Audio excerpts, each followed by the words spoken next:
नमस्कार दोस्तों।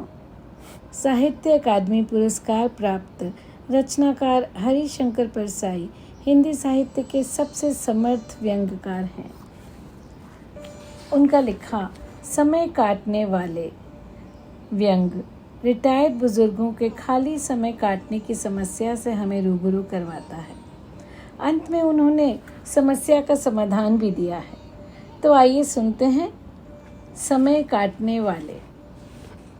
मैं वह पत्थर हूँ जिस पर कोई भी अपने न कटने वाले समय को पटक पटक कर मार डालता है। कुछ लोग मेरा यह पत्थरी उपयोग नियमित रूप से करते हैं और मैं होने देता हूँ। मैं जानता हूँ वे घर में पूरी ईमानदारी के साथ समय काटने की कोशिश करते हैं, पर समय फिर भी बच जाता है तो उसे झोले में डालकर मुझ जैसे के पास चले आते हैं और उसे ज़ोर ज़ोर से मेरे ऊपर पछाड़ने लगते हैं। समय जब तार तार होकर मर जाता है तो वे हल्के होकर चले जाते हैं और मैं अपने चुटीले सिर को देर तक सहलाता रहता हूँ और सोचता हूँ, सरप्लस समय के कपड़े को पछाड़ने के लिए मैं धोबी के पत्थर से ज़्यादा कुछ नहीं हूँ। पर समय रोज़ पैदा हो जाता है और उसे रोज़ मारना पड़ता है। समय को ना मारो तो वह अपने को मार डालता है। ऐसी क्या कोई तरकीब नहीं है कि सारे समय को एक ही बार ऐसा मार डाला जाए कि वह फिर पैदा ना हो? एक सत्याग्रही ने मुझे बताया।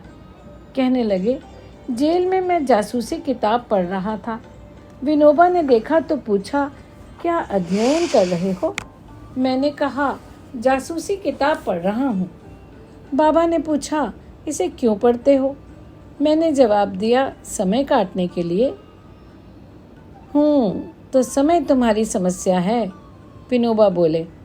ऐसा करो ना, इस खंबे पर सिर को देर मारो, सारा समय एक बारगी कट जाएगा। सलाह नेक है, मगर ऐसी थोक काट विरले ही करते हैं।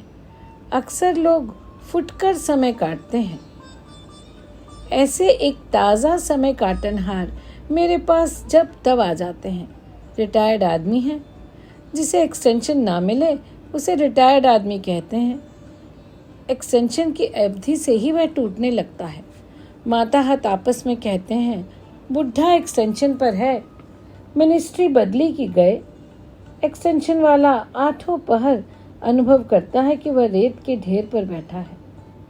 वे सज्जन कहीं से रिटायर होकर यहीं बेटों के पास आकर रहने लगे हैं। पढ़े लिखे आदमी हैं, साहित्य प्रेमी हैं।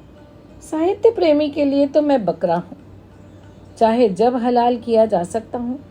वे अच्छी बातें करते हैं, अच्छी बातें ऊब देती हैं। मैंने हिंट देना शुरू किया। टालने के लिए मेरे पास कई तरकीबें हैं। तंबाकू खाकर पीक मुंह में भर लेता हूँ, बोलता ही नहीं। तंबाकू मेरी रक्षक है। अगर तंबाकू खाने की आदत न होती तो मुंह बंद करने के लिए बच्चों की फीडिंग बॉटल मुंह में रखनी पड़ती। तंबाकू से सामने वाला ना उठे तो एकाएक उदास और गुमसुम हो जाता हूँ, जैसे संसार का नाश साफ देख रहा हूँ, या दार्शनिक मुद्रा में बैठ जाता हूँ। असार संसार में 2 घड़ी बोल भी लिए तो क्या होता है। लेकिन उन्होंने कोई हिंट स्वीकार न किया। तब मैंने पूछा, कहाँ जाने का इरादा है? यह प्रश्न तुरुप का इक्का है। इसका मतलब है कि आप जा कहीं और रहे हैं, यहाँ तो यूं ही टपक पड़े। इस अर्थ को समझकर आदमी उठ जाता है, मगर आपको यह प्राण घातक जवाब भी मिल सकता है, कहीं नहीं, आपके पास तक ही आया था। वे सज्जन यह कहकर कि जरा बाजार जाना है, उठ गए। 1 मिनट बाद मैं भी पान खाने चौराहे की तरफ चला। मैंने देखा वे चौराहे पर खड़े हुए तय नहीं कर पा रहे कि कहाँ जाएं। वे कभी बाईं तरफ की सड़क पर मुड़ते, कभी लौटकर चौराहे पर आकर दाएं मुड़ जाते, या फिर लौट पड़ते। 2-3 मिनट उन्हें यह तय करने में लगे कि किस तरफ किसके पास जाएं, बाकी वक्त कहाँ गुजार दें। उन्हें किसी का ख्याल आता और वे सड़क पर चल देते। 2-4 कदम चलने पर सोचते वह शायद घर पर ना हो। वे लौट पड़ते और दूसरे आदमी के घर की तरफ बढ़ते, फिर कुछ सोचकर लौट पड़ते। मुझे बहुत दया आई। सोचा इन्हें लौटा लूं और कहूं जब तक बैठना हो बैठें, पर तभी आत्मरक्षा की भावना तीव्र हुई। मुझे काम भी तो करना था। दया की भी शर्तें होती हैं।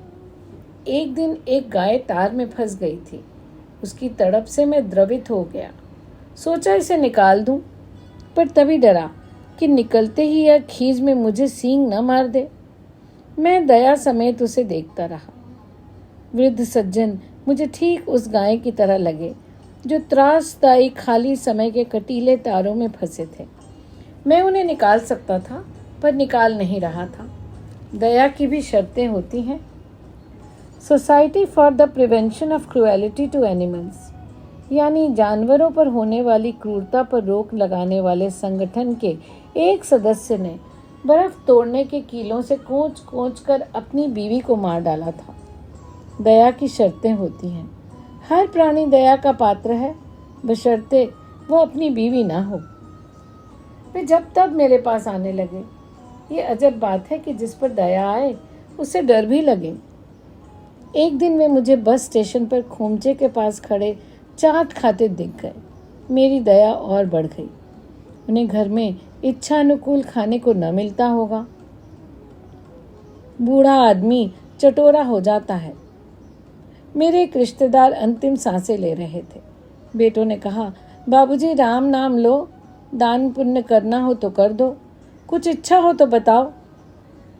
उन्होंने न राम का नाम लिया न दान किया। बोले, भैया मुझे आलू बोंडा खिला दो। एक दिन वे मेरे पास बैठे थे कि विश्वविद्यालय के 2 छात्र नेता आ गए। वे युवा असंतोष पर मुझसे बातें करने लगे।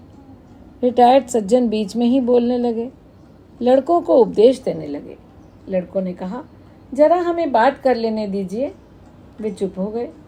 लड़के चले गए तो बोले, हमारा जिंदगी भर का अनुभव है, उस अनुभव के आधार पर हम कुछ कहते हैं, तो ये लड़के सुनते क्यों नहीं? मैंने कहा, शायद इसलिए कि अनुभवों के अर्थ बदल गए हैं। वे समझ गए, उदास हो गए। कहने लगे, हमारी तो पूरी जिंदगी दबते गुजर गई। जब हम जवान थे तब ये मान्यता थी कि बड़ों से दबो, हम तब बुजुर्गों से दबे। अब ये हो गया है कि लड़कों से दबो, तो अब हम बुढ़ापे में लड़कों से दब रहे हैं। हमारी जिंदगी तो दबते हुए गुजर गई। रिटायर्ड आदमी की बड़ी ट्रेजेडी होती है।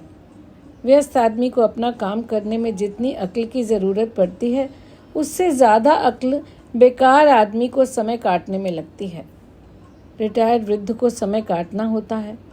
वह देखता है कि जिंदगी भर मेरे कारण बहुत कुछ होता रहा, पर अब मेरे कारण कुछ नहीं होता। वह जीवित संदर्भों में अपने को जोड़ना चाहता है, पर जोड़ नहीं पाता। वह देखता है कि मैं कोई हलचल नहीं पैदा कर पा रहा।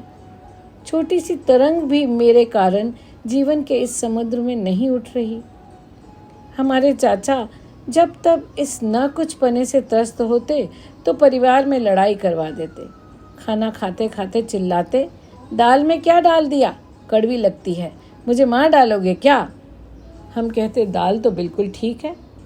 वे कहते, तो क्या मैं झूठ बोलता हूँ? भगवान की कसम। परिवार में आपस में लड़ाई मच जाती। हम देखते कि हम लड़ रहे हैं और चाचा आराम से सो रहे हैं। तूफान खड़ा कर देने में सफलता से उन्हें अपने अस्तित्व और अर्थ का बोध होता और मन को चैन मिलता। हाल ही में एक रिटायर्ड सज्जन मुझे मिले। मैंने पूछा, वक्त कैसे कटता है?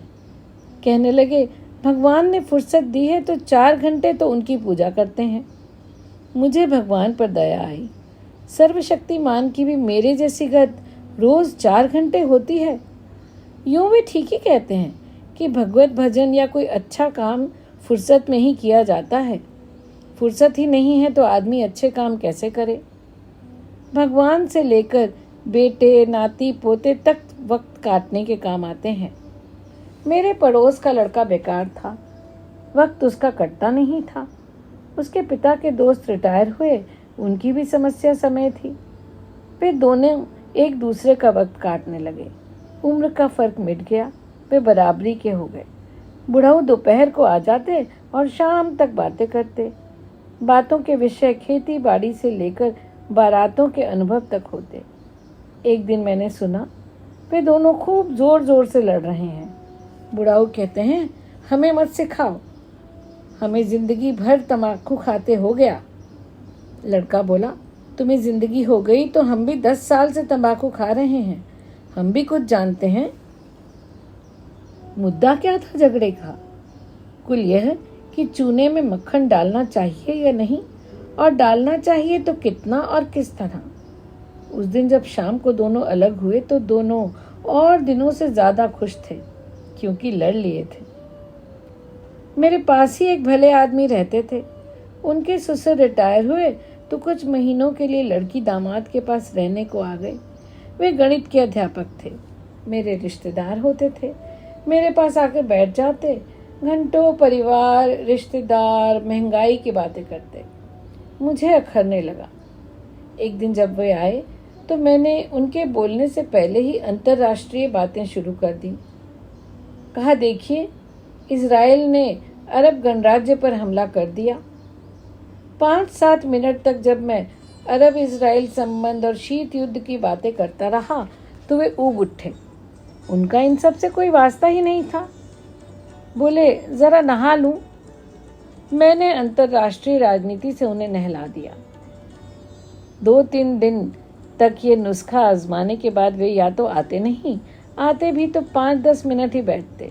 वे डरते कि ज्यादा बैठा तो ये दुष्ट अंतर्राष्ट्रीय राजनीति की बातें शुरू कर देगा। मगर उनके बेटी दामाद अब परेशान रहने लगे।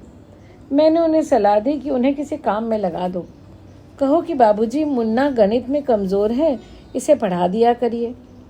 गणित के अध्यापक की यह कमजोरी है, वे दुनिया में किसी को भी गणित में कमजोर नहीं देख सकता। मैंने देखा वे नाती को गणित पढ़ाने में लगे हैं और खुश हैं। पर एक दिन लड़का रोते रोते बोला, ये नाना जी तो हमें गणित पढ़ा पढ़ा कर मारे डाल रहे हैं। वे लड़के के पीछे पड़ गए थे। अब मैं बुजुर्गों से डरने लगा हूँ, पर वे नाराज ना हो। मैं उनका मजाक नहीं उड़ा रहा, मैं उनकी तकलीफ समझने की कोशिश कर रहा हूँ। रिटायर्ड आदमी की यह समस्या मानवीय और सामाजिक है।